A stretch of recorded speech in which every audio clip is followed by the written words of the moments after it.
ଆଉ କ'ଣ ସବୁ ଭଲ ଅଛନ୍ତି? ହଁ ଭଲ। ଗୋଟେ ଅଫିସର ଚଏସ୍ର ଗୋଟେ ନିପ୍ଟା ଦିଅନ୍ତୁ। ଆଜ୍ଞା ଭାଇ ନା ଯଦି କିଛି ମାଇଣ୍ଡ ନ କରିବି ଗୋଟେ କଥା କହିବି। ଏଇଟା ଟିକେ ଢାଳି ଦିଅନ୍ତୁ ଗ୍ଲାସରେ। ଆଉ ତମେ ନିଜେ ଢାଳି ପିଉନ? ଆକ୍ଚୁଆଲି ସେ ଘଟଣା ଅଲଗା, ଆପଣ ଟିକେ ଢାଳି ଦେଉନାହାନ୍ତି, ଟିକେ ଢାଳି ଦିଅନ୍ତୁ, ପଛରେ ଜାଣିପାରିବେ ଯେ ଢାଳନ୍ତୁ, ଟିକେ ଢାଳି ଦିଅନ୍ତୁ।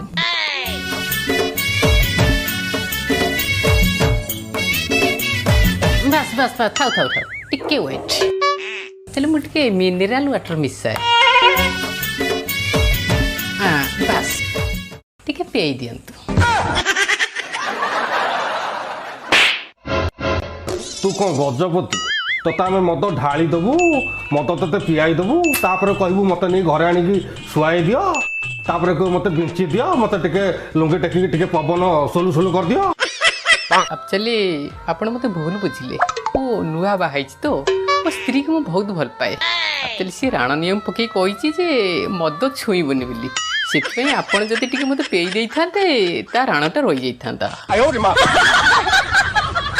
ଓ ତୋର ତାହେଲେ ଲେଡିଜ୍ ପ୍ରୋବ୍ଲେମ୍ ନା? ତାହେଲେ ତୁ କହିଥାନ୍ତୁ ଆରେ ମଦ କିଣିବାକୁ ଆଉଥିବା ଅଧାରୁ ଅଧିକ ପରସେଣ୍ଟ ଲୋକଙ୍କର ସେଇ ସମାନ ପ୍ରୋବ୍ଲେମ୍।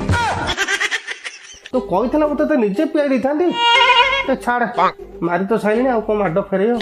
ତୁ ଛାଡ଼, ମୁଁ ତତେ ପେଇ ଦଉଛି, ତୁ ପିଇ ଦେ।